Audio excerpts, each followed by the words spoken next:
لله الذي نحمده ونستعينه ونستغفره ونعوذ بالله من شرور أنفسنا ومن سيئات أعمالنا من يهده الله فلا مضل له ومن يضلل فلا هادي له أشهد أن لا إله إلا الله وحده لا شريك له وأشهد أن سيدنا ونبينا محمدا عبده ورسوله وصفيه من خلقه وحبيبه بلغ الرسالة وأدى الأمانة ونصح الأمة وكشف الله به الغمة وجاهد في سبيل الله حتى أتاه اليقين صلوات ربي وسلامه عليك يا سيدي يا رسول الله اللهم صل على سيدنا محمد الفاتح لما أغلق والخاتم لما سبق الناصر الحق بالحق والهادي إلى صراطك المستقيم صلى الله عليه وعلى آله وصحبه حق قدره ومقداره العظيم اللهم بك أصبحنا وبك نحيا وبك نموت وإليك النشور أصبحنا على فطرة الإسلام وعلى كلمة الإخلاص وعلى دين نبينا محمد صلى الله عليه وسلم رضينا بالله ربا وبالإسلام دينا وبمحمد صلى الله عليه وسلم نبيا ورسولا أما بعد. Puja dan puji syukur kepada Allah, alhamdulillah.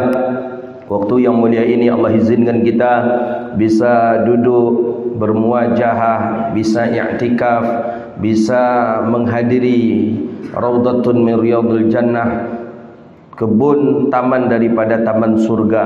Kita bermohon kepada Allah, dengan kita sudah Allah izinkan takdir di taman surga, hendaknya juga Allah takdirkan kita bisa duduk di taman surga yang hakikatnya. Amin ya rabbal alamin. Salawat dan salam kepada Nabi yang agung, Nabi yang mulia, Sayyidina Rasulullah Muhammadun sallallahu alaihi wasallam. Allahumma salli wa sallim ala Sayyidina Muhammadin wa ala alihi wa sahbihi ajma'in. Salawatu Rabbi wa salamuhu alaika ya Sayyidi ya Rasulullah. Bapak Ibu yang dirahmati Allah Subhanahu wa taala, lanjutan kajian kita kitab Riyadhus Shalihin min kalami Sayyidil Mursalin, masih dalam bab fadilatul buka, daripada fadilah dan keutamaan daripada menangis. Terakhir kemarin hadis tentang Abu Bakar dan Umar radhiyallahu anhum menangis bersama Ummu Aiman. Ummu Aiman yang mengasuh Rasulullah sallallahu alaihi wasallam, yang mendidik baginda Nabi sallallahu alaihi wasallam, dan Abu Bakar dan Sayyidina Umar setelah Nabi wafat, keduanya mengunjungi Ummu Aiman sebagaimana Nabi sering berziarah kepada Ummu Aiman. Setelah mengunjungi Ummu Aiman, setelah berziarah kepada Ummu Aiman, belum Abu Bakar dan Sayyidina Umar sampai kepada Ummu Aiman sudah menangis. Ummu Aiman memandang Abu Bakar, memandang Sayyidina Umar, Ummu Aiman pun menangis. Dikatakan oleh Abu Bakar, kenapa menangis? Bukankah Rasulullah sallallahu alaihi wasallam itu sungguh segalanya yang terbaik Allah berikan kepada kita? Ridailah kepergiannya Rasulullah sallallahu alaihi wasallam. Kata Ummu Aiman, aku menangis bukan karena kepergiannya Rasulullah, karena aku menangis terputusnya wahyu. Karena sudah terputus wahyu dengan baginda Nabi sallallahu alaihi wasallam meninggal dunia, wahyu pun terputus, tidak ada turun Al-Qur'an lagi. Sempurna agama. Al-yawma akmaltu lakum dinakum wa atmamtu alaikum ni'mati wa raditu lakumul Islam dina. Jadi agama sudah sempurna, tidak ada lagi turun ayat, tidak ada lagi hadis Nabi sallallahu alaihi wasallam. Maka yang tidak ada berkembang itu adalah Al-Qur'an dengan hadis Nabi. Al-Qur'an tidak bisa lagi kita tambah, tak ada lagi. Tak ada, Quran tak bisa begitu berkembang ya, karena Al-Quran tadi ayat tak bertambah. Ya paling yang akan dikembangkan itu apa? Ilmu furu' daripada yang dua itu. Jadi furu' itu cabang dari yang dua itu. Mana cabang dari yang dua? Fikih, kemudian ya, tafsir, kemudian usul fikih, itu yang berkembang. Maka kalau hukum berkembang, fikih berkembang terus, Tapi kalau hadis dengan ayat, ya jelas tidak akan berkembang dia, karena Nabi SAW sudah meninggal dunia. Maka oleh karena itu, kalau ada orang yang hari ini mencoba membuat ayat yang baru, mencoba membuat hadis yang baru, tidak akan mungkin. Tapi membuat hukum baru yang dulu tidak ada hukum bisa, tapi tetap menjadikan rujukan adalah Al-Quran dengan hadis Nabi SAW. Maka hukum fiqih itu adalah hukum yang lapang, hukum yang longgar, tapi bukan pula dilonggarkan. Jadi jangan kita kaku kalau dalam masalah fikih, dalam masalah rubu' fikih itu jangan kita kaku, karena rubu' fikih itu adalah rubu' yang begitu luas sekali, luas. Dari bab salat saja kita sudah faham kita itu. Nabi mengatakan sallu kama raaitumuni usolli, salatlah kamu sebagaimana kamu melihat aku salat. Hadis itu sudah menampakkan bahawa fikih itu lapang. Salatlah kamu sebagaimana kamu melihat aku salat. Bukan Nabi mengatakan sallu kama salluni, salatlah kamu sebagaimana aku salat. Tidak, Nabi tidak mengatakan seperti itu. Nabi tidak mengatakan salatlah kalian sebagaimana aku salat. Tidak. Yang Nabi katakan salatlah kamu sebagaimana kamu melihat aku salat. Bin nazar. Maka banyak khilaf dalam salat. Ada Nabi meletakkan tangan pas di dada, ada Nabi meletakkan tangan di bawah dada di atas pusat, ada yang meletakkan tangan di bawah pusat, ada yang meletakkan tangannya ke bawah tanpa melipat. Keempat-empat hadisnya sahih. Fikih tak boleh kita kaku. Oh, tak sah salatnya orang yang tidak bersedekap tangan ke dada. Oh, tak bisa.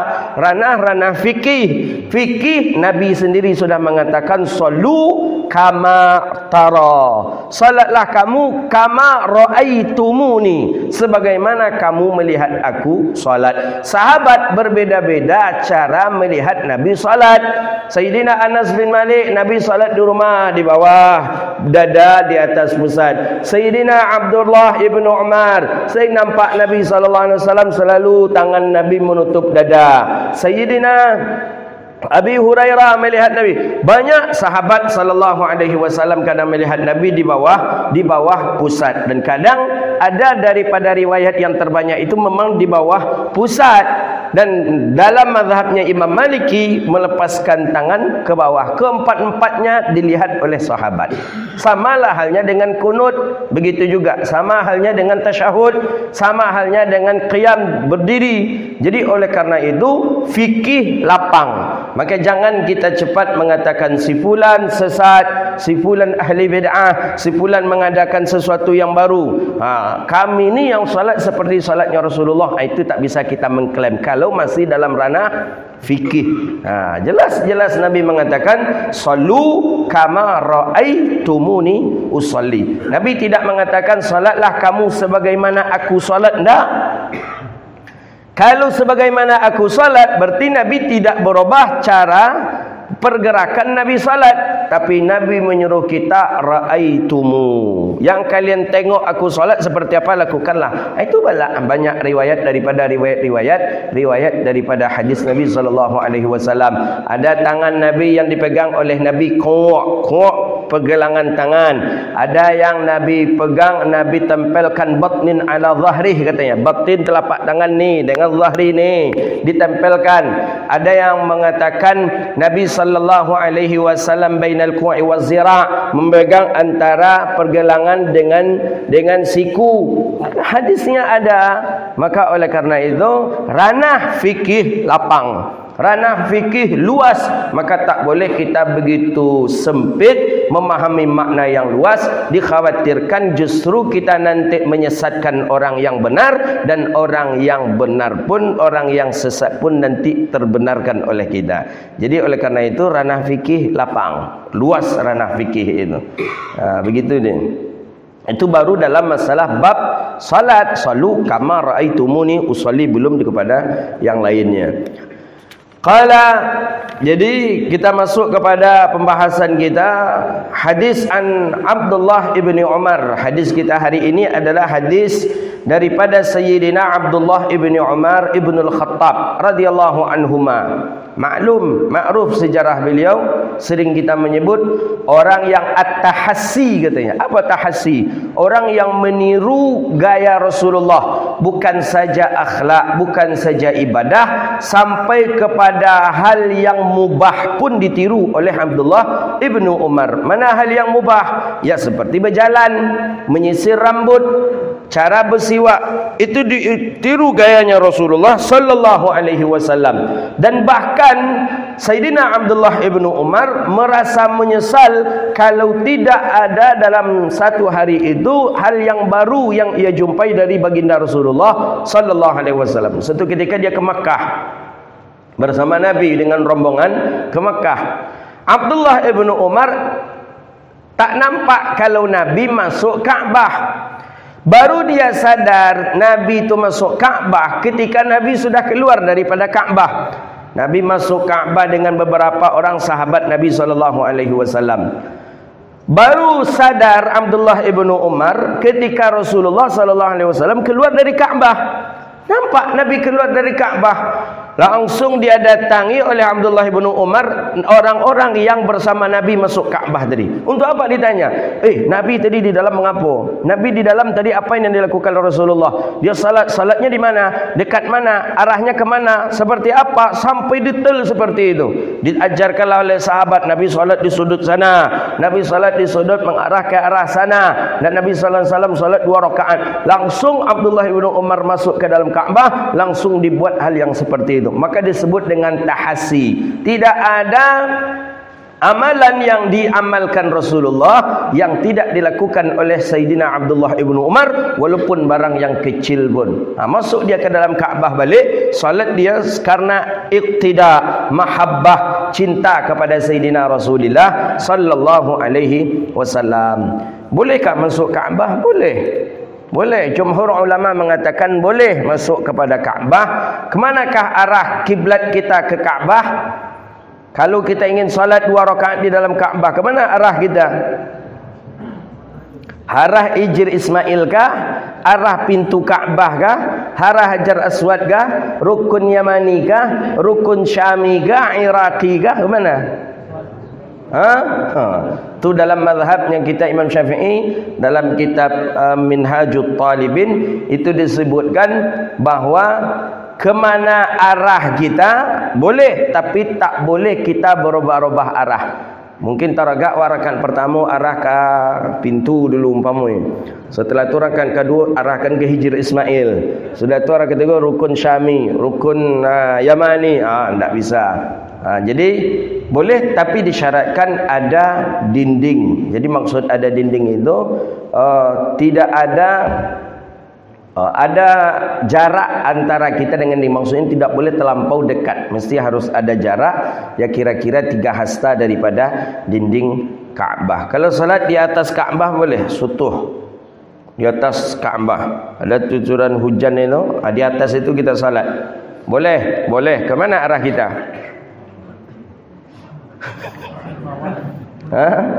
Ke bawah mana pula bisa kita ke bawah? Itu kajian kita kemarin Selasa subuh kitab Minhajut Talibin.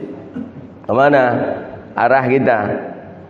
Kalau kita salat di atas Kaabah, ya mana tahu kita kan, kita dapat penghormatan bukan masuk Kaabah, bahkan ke atas Kaabah diberikan kita peluang. Itu menginjak Kaabah itu tak boleh. Boleh. Ada ulama sudah pernah ada orang yang mencoba salat di atas sutuh, nama sutuh itu di atas, daripada di atas Kaabah. Maka carilah mana yang memiliki dinding. Ya, dalam arti kata yang ada dinding, walaupun dinding itu cuma tingginya agak sejengkal atau daripada 2 jengkal. Jadi ternyata di atas itu seluruhnya ada dinding, kecuali yang bagian daripada tempat laluan daripada air. Bahkan ada orang yang lahir di dalam Kaabah dulu sebelum Islam. Ada yang lahir dalam Kaabah. Siapa dia?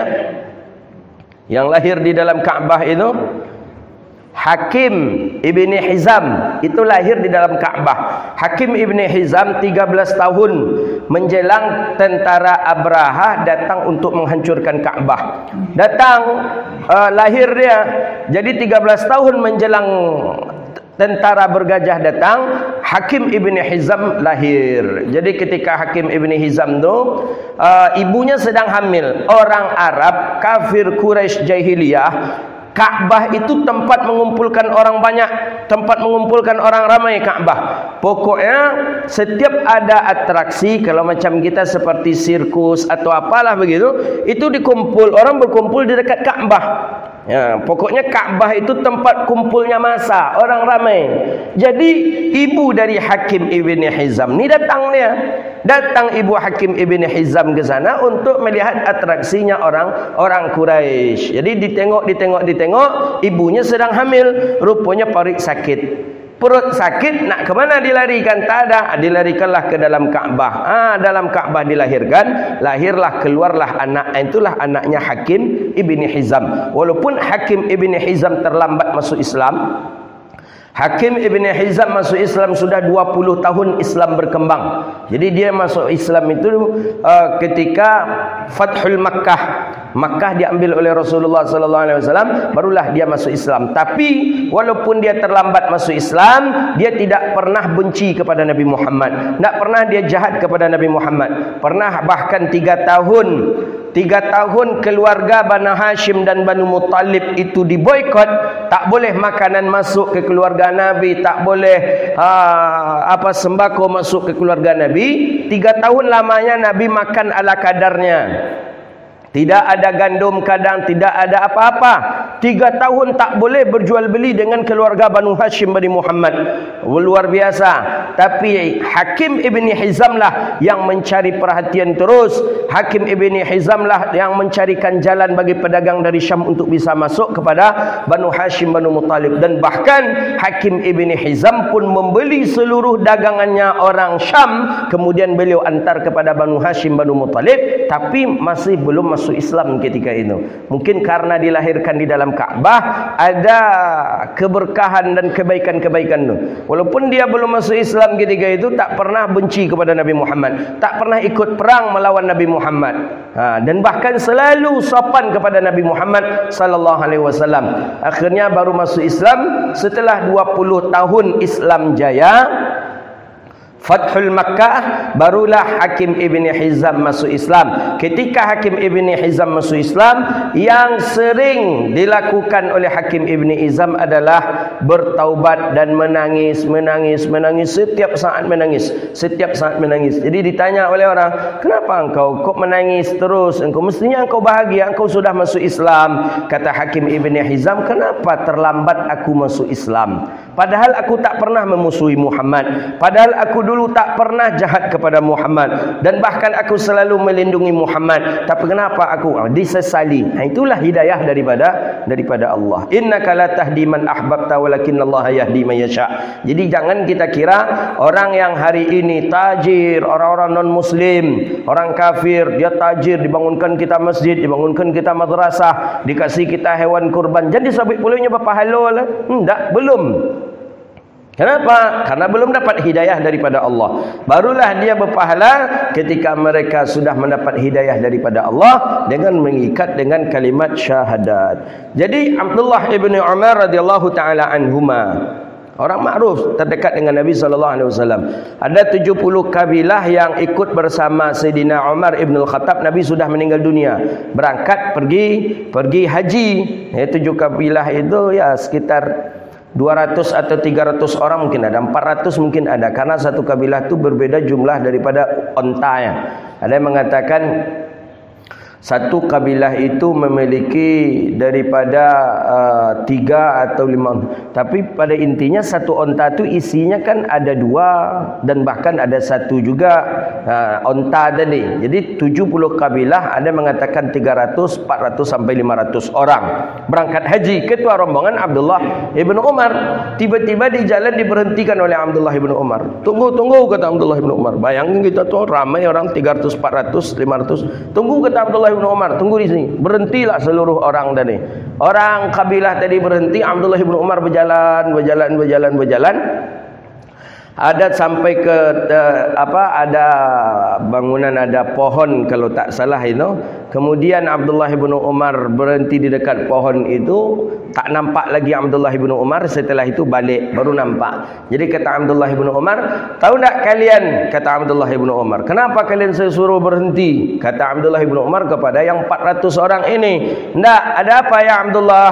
Ada apa ya Abdullah bin Umar?" Kata Abdullah bin Umar, Nabi berangkat ke Makkah, Nabi berhenti di sini dan Nabi buang air di sana. Jadi kata sahabat, jadi kami berhenti sikuku untuk mengawani angku buang air kecil, kau katanya. Jadi kami berhenti di sini menemani anda buang air kecil, pipis kah? Iya, kata Sayyidina Abdullah ibn Umar. Jadi begitu saking iqtida namanya, mahabbah, cinta kepada Rasulullah sallallahu alaihi wasallam, sampai tempat buang air kecil Nabi pun ditiru oleh Sayyidina Abdullah ibn Umar. Maka Masya Allah tabarakallah, Sayyidina Abdullah ibn Umar. Jadi kata Sayyidina Abdullah ibn Umar, lamma ishtadda bi Rasulillah sallallahu alaihi wasallam waja'uhu qila lahu fi shalah. Nabi manakala sangat ishtadda ini sangat, nah begitulah dia, sangat ishtadda. Jadi istadda umpama wija, istadda atas, itu sangat haus sekali, sangat sakit. Wija sakit. Jadi ketika itu tak dapat Nabi bergerak, tak dapat Nabi apa-apa, sakit. Ada yang mengatakan ay mard, sakit. Faqila lahu fi shalah. Nabi katakan, siapa nanti yang bisa, dikatakan siapa nanti yang akan memimpin salat ya Rasulullah, karena waktu akan masuk ini. Siapa nanti yang akan memimpin salat ya Rasulullah? Nabi sedang dalam keadaan sakit, sangat sakit sekali. Faqala, jadi sakit itu biasa, itu adalah juga ada pada Nabi SAW. Maka sifat Nabi, para Nabi a'rad basyariyah. Jadi jangan kita kira Nabi tak ada sakit, tak ada apa, enggak. Justru yang paling tinggi ujian itu adalah para Nabi. Lapar, haus, para Nabi yang paling banyak ujian itu. Maka disebutkan di hadis Nabi, asyaddun nas, yang paling balaul anbiya, di kalangan manusia yang paling tinggi ujiannya, musibahnya, itu para Nabi. Jadi kalau ada kita dapat ujian, dapat musibah, belum ada apa-apanya dibandingkan dengan ujian para Nabi. Jadi begitu kata Nabi kita sallallahu alaihi wasallam, asyaddun nas bala al anbiya, yang paling kuat sekali bala, maksudnya musibah, ujian dari kalangan manusia, itu adalah al-anbiya, para nabi. Jadi para nabi, tengoklah Nabi Ayub, tengoklah Nabi Ibrahim. Ya Allah ya Karim, Nabi Ibrahim itu luar biasa. Belum lagi difitnah, menghancurkan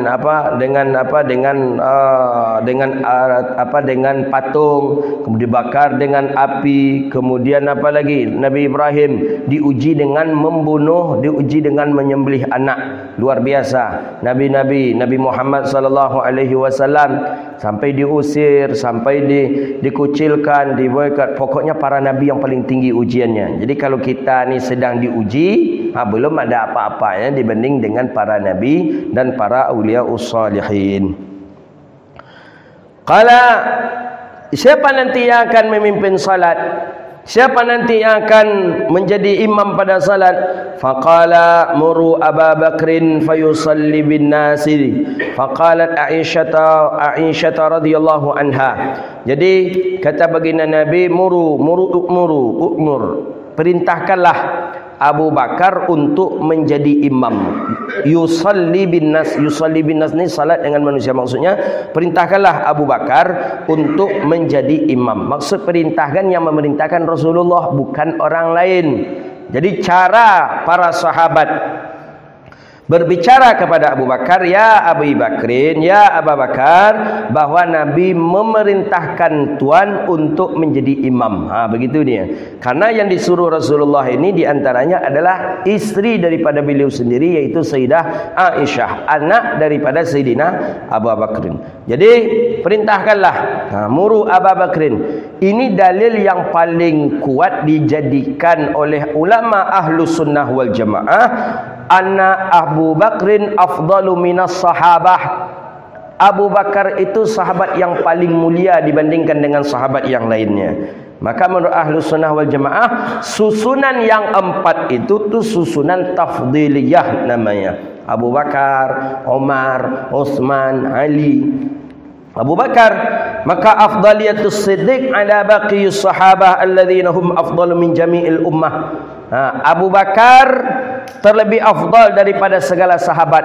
Para sahabat lebih afdal daripada segala umat. Jadi kita ni belum ada bandingannya dengan sahabat Nabi sallallahu alaihi wasallam. Belum ada. Dan bahkan kita mendengar dari masyayikh kita 500 orang wali-wali Allah yang saleh itu baru sama tandingannya dengan 1 orang sahabat Nabi.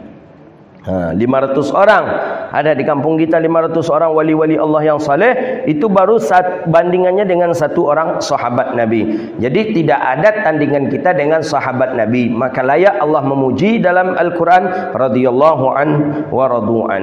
Jadi Abu Bakar sahabat yang paling mulia. Itu dalil. Maka Nabi meninggal dunia, Abu Bakarlah Khalifatul Rasyidin yang pertama. Nabi tidak menyuruh Sayyidina Ali, Nabi tidak menyuruh Sayyidina Utsman, Nabi tidak menyuruh Sayyidina Umar, dan bahkan Nabi tidak menyuruh Sayyidina Abdullah ibnu Abbas yang lebih faham tentang Quran. Nabi tak menyuruh qari.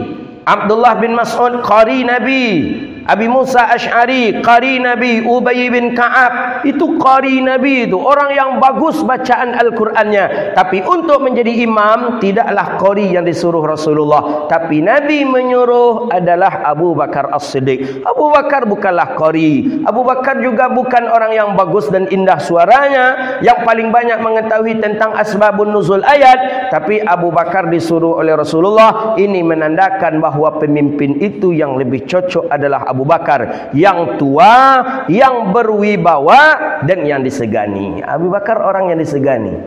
Begitu dia. Jadi bukan tak ada, bisa saja Nabi memerintahkan, perintahkan saja Abdullah bin Mas'ud jadi imam, suaranya Masya Allah. Udah perintahkan saja Abi Musa Asy'ari, Abi Musa Asy'ari jadi imam. Ya Allah ya Karim, kalau Abi Musa Asy'ari jadi imam di masa kita, mungkin saudara kita di masjid ini mungkin lupa membaca Al-Fatihah, saking merdunya suaranya. Bayangkanlah saking merdunya suaranya. Burung saja, burung yang sedang terbang itu hinggap nih. Hinggap, cepat, hinggap.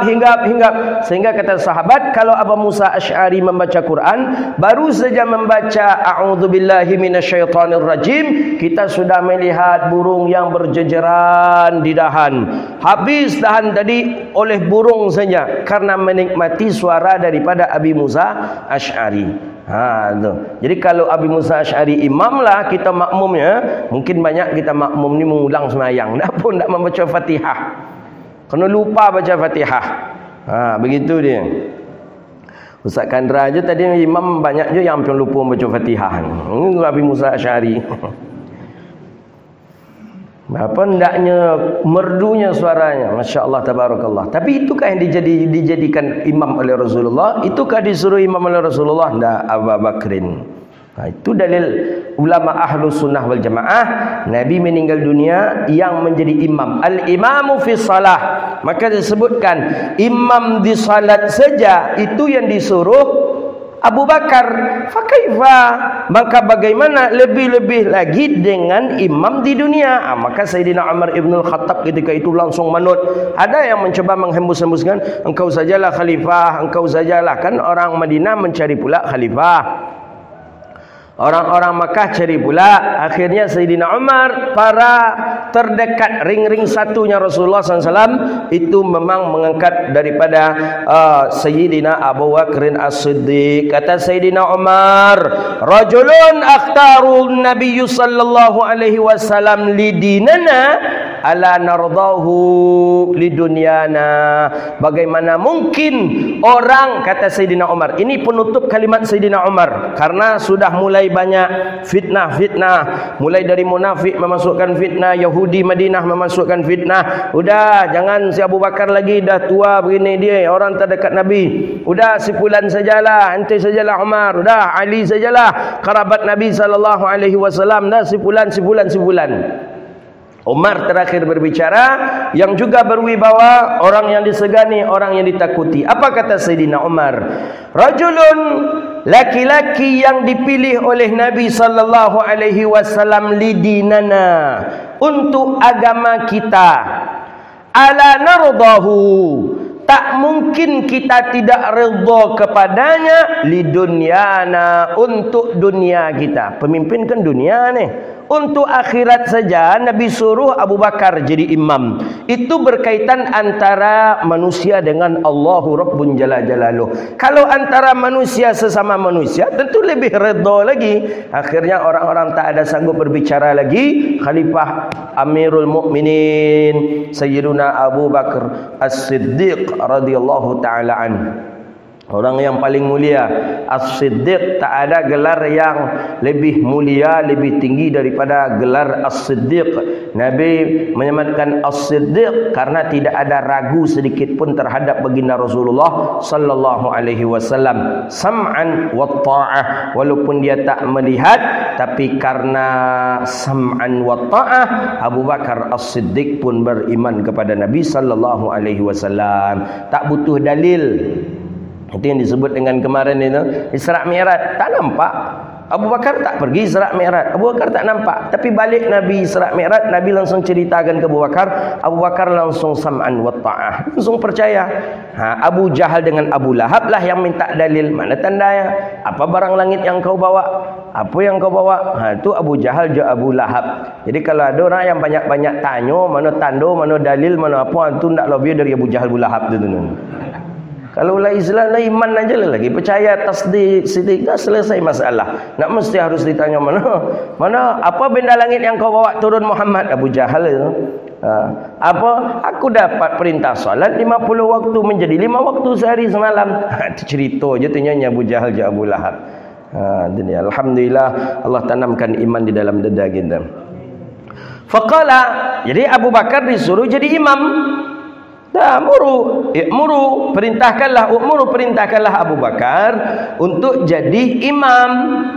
Faqalat Aisyah radhiyallahu anha, berkata Sayyidah Aisyah, anak dari Abu Bakar, istri dari baginda Rasulullah sallallahu alaihi wasallam, ya Rasulullah, inna Abu Bakrin rajulun raqiq, idza qara'a ghalabahul buka. Kata Nabi, kata Sayyidah Aisyah, ya Rasulullah, inna Abu Bakrin rajulun raqiq. Abu Bakar tu orang yang paibu hati. Abu Bakar tu laki-laki yang paibu hati, raqiq, yang lembut hatinya. Itu Abu Bakar yang paibu hati, yang lembut. Idza qara'a ghalabahul buka, apabila beliau membaca Quran, maka kalah Quran tadi oleh tangisannya. Kuat nanti suara menangisnya lagi daripada suara baca Qurannya. Saking lembutnya, mudah menangis. Orang tua-tua kita kan itu, kalau lah tersinggung menangis, terketek hati menangis, ibu hati menangis, dia penangis, raqiq. Apakah berubah Rasulullah dengan ucapan Sayyidah Aisyah? Tidak. Faqala, justru apa kata baginda Nabi sallallahu alaihi wasallam? Muruhu fayusalli. Ayo perintahkanlah Abu Bakar fayusalli, maka solatlah Abu Bakar bersama manusia atau bersama jamaah. Itu dia. Jadi dalam satu riwayat yang lain Sayyidah Aisyah berkata, inna Abu Bakrin idza qama maqamaka lam yusmi'in nas minal buka. Abu Bakar pula yang engkau suruh ya Rasulullah untuk menggantikan posisimu, la yasma'un nasa minal buka, tak terdengar oleh manusia nanti kalau Abu Bakar ni jadi imam. Al-Fatihahnya tak terdengar oleh orang, bacaannya tak terdengar karena suara tangisannya lebih kuat. Faqala muruh fayusalli. Tetap Nabi mengatakan, dah perintahkan Abu Bakar untuk solat. Itu dia. Jadi nampak kita jelas Abu Bakar adalah orang yang mulia dunia wal akhirah. Tak ada orang yang segembira Abu Bakar. Maka disebutkan siapa orang yang paling mulia dan paling gembira di dunia ini? Yang paling gembira dan bahagia adalah Abu Bakar As-Siddiq. Ketika di dunia bersama Rasulullah, sampai di akhirat, sampai di kubur. juga bersama Nabi sampai meninggal dunia, sampai pun di akhirat bersama baginda Rasulullah sallallahu alaihi wasallam. Orang yang mulia itulah yang dihina oleh Syiah. Orang yang mulia itulah yang dikecilkan oleh Syiah. Orang yang mulia itulah yang dijelek-jelekkan oleh Syiah. Maka bagaimanapun tetap kita mengatakan Syiah adalah aliran sesat. Syiah adalah sesat karena menghina daripada sahabatnya Rasulullah sallallahu alaihi wasallam. Gitu ni. Apakah Syiah ni sampai ke tahap kafir, Ustaz? Di situ baru ada khilaf ulama. Tapi kalau sesat Syiah, jelas mereka sudah keluar daripada yang jalur yang hak. Tidaklah ahlu sunnah wal jamaah. Habis hadis pertama. Hadis yang kedua, wa an Ibrahim ibni Abdurrahman ibni Auf. Ini tentang keutamaan menangis ini. Sampai ada sahabat nak jadi makan dek menangis. Ya Allah. Ikut kalau awak nak ada cerita nangis, jom makan lalu je kalau sahabat Nabi nak.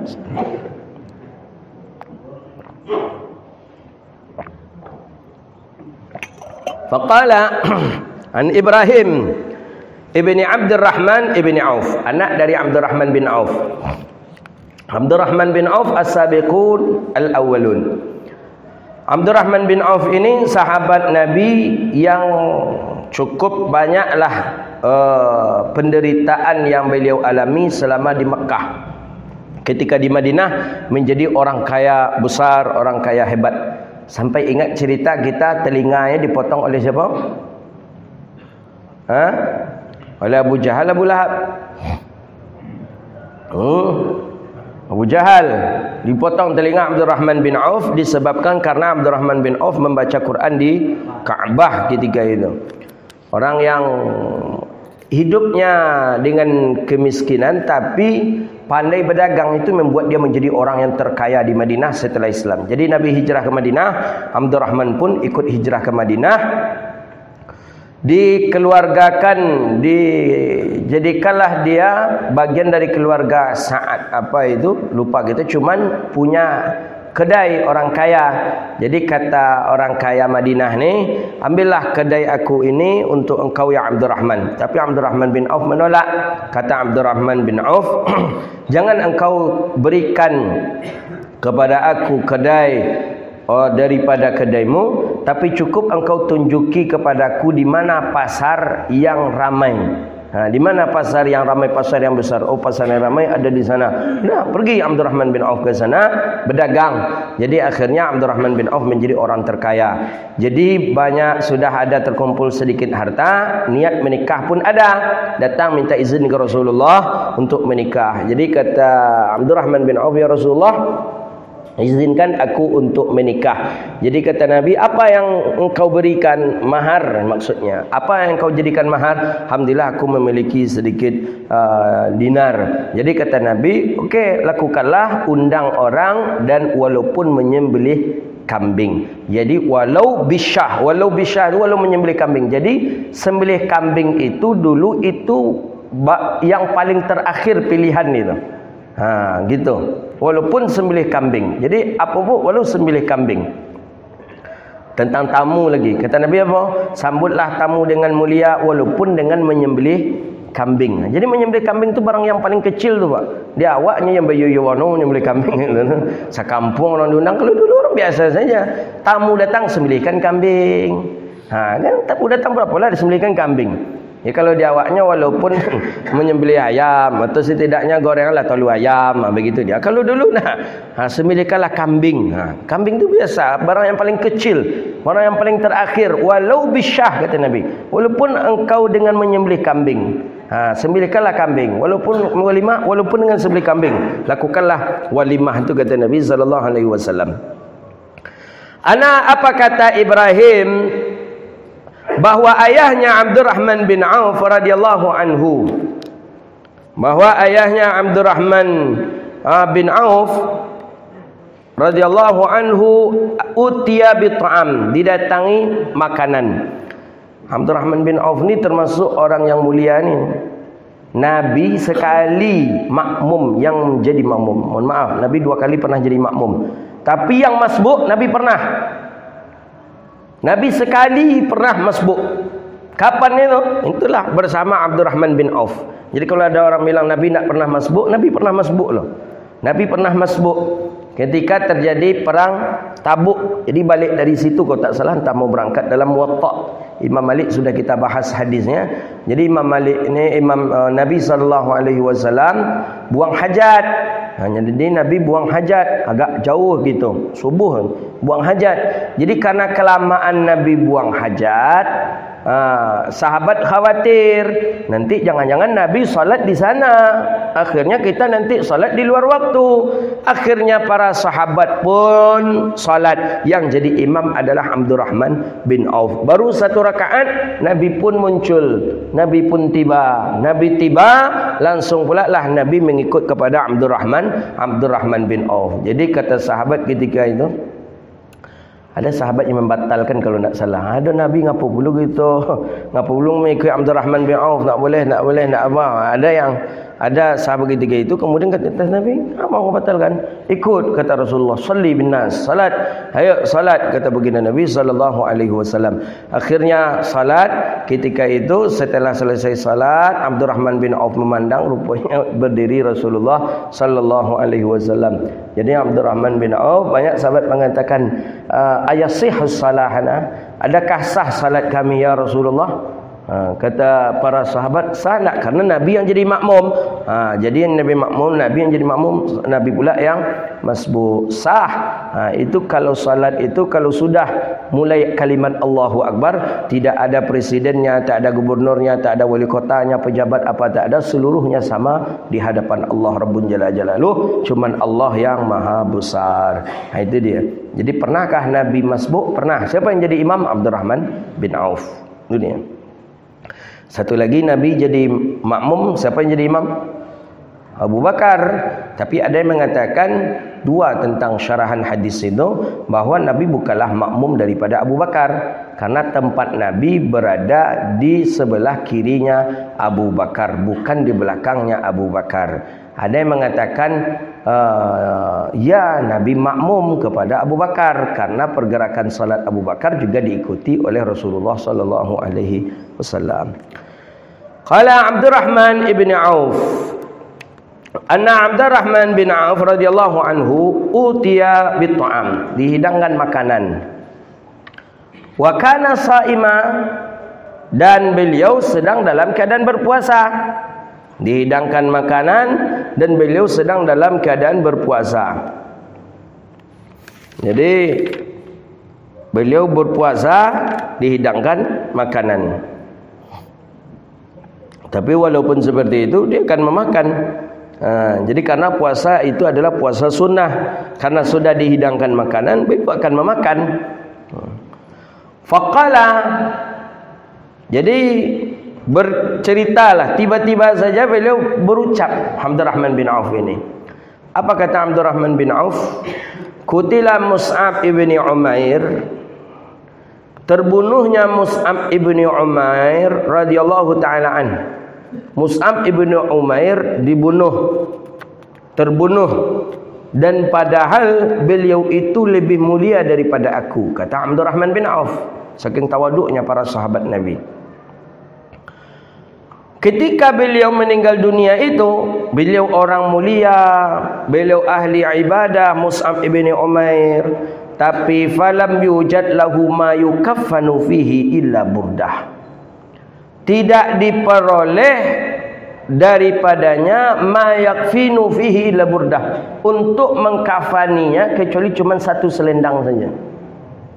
Tidak ada yang bisa untuk dikafani, padahal dia orang mulia, ahli ibadah. Tapi ketika meninggal dunia, tidak ada yang bisa untuk dijadikan pakaian, kain untuk mengkafaninya.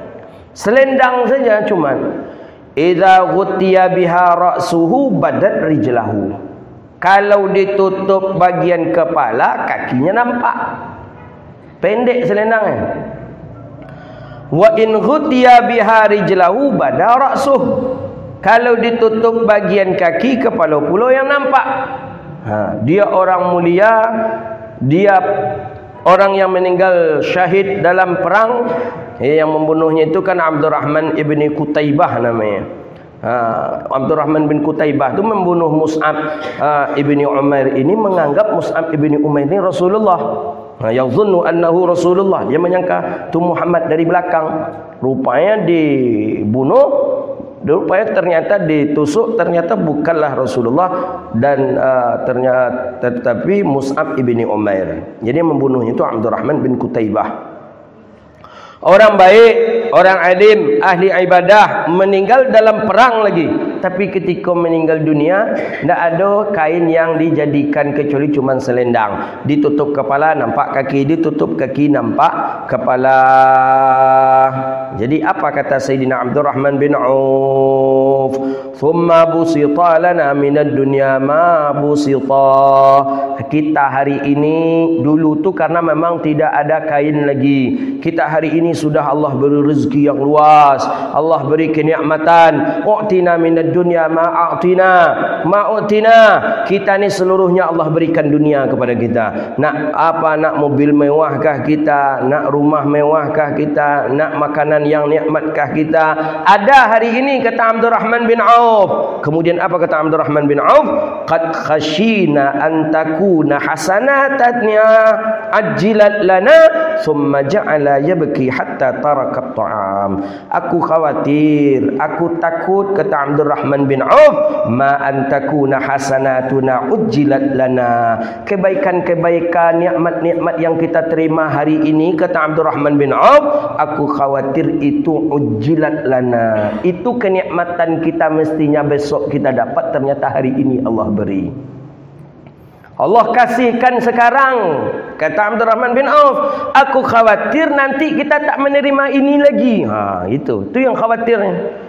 Allah beri sekarang dengan kenikmatan dunia, dengan nikmat makanannya, mobilnya, kendaraannya, rumahnya, hartanya, kita nikmati seluruhnya hari ini. Aku khawatir, kata Abdul Rahman bin Auf, itu Allah segerakan untuk kita yang mestinya besok kita peroleh. Tapi karena sudah kita peroleh hari ini, besok tak kita dapatkan lagi. Thumma ja'al yabki, menangis Abdul Rahman bin Auf sejadi-jadinya dengan orang yang hadir. Wa taraka ta'am, dan makanan pun tak jadi dimakan. Itu dia. Nak terbayang leh. Nak ada pek besok kenikmatan lagi apa lagi gunanya lagi. Menangis. Kalau menangis tak ada, tiba seluruh makan. Itu dia. Ya Allah ya Karim. Terfikir nak ada bapak ibu-ibu, kenikmatan kita ke janjian itu kenikmatan kita yang besok. Tapi Allah segerakan sekarang seluruhnya. Itu terfikir oleh Abdul Rahman bin Auf. Khashina an takuna hasanatina ujjilat lana. Allah segerakan. Ini termasuk tangisan Imam Malik ketika berbuka di Masjid Nabawi. Imam Malik ketika berbuka di puasa Ramadan, Imam Malik menangis.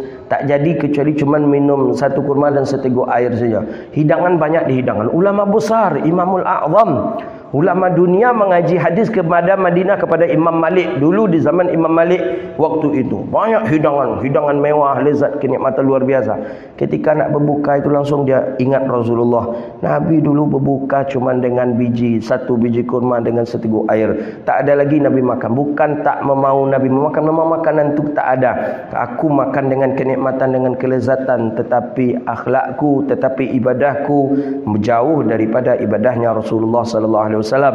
Aku malu, kata Imam Malik, aku memakan makanan ini padahal aku tidaklah layak dalam memakannya. Itu dia. Jadi inti hadis ini adalah bahawa Abdul Rahman bin Auf mengajarkan kepada kita bahawa ingat-ingat jugalah tentang hari akhirat. Jangan kita lalai dengan dunia kita. Jangan kita sampai meninggalkan perintah-perintah daripada Allah dan bahkan menyepelekan daripada sunnah Rasulullah disebabkan karena hubbud dunia, disebabkan karena cinta kita kepada dunia.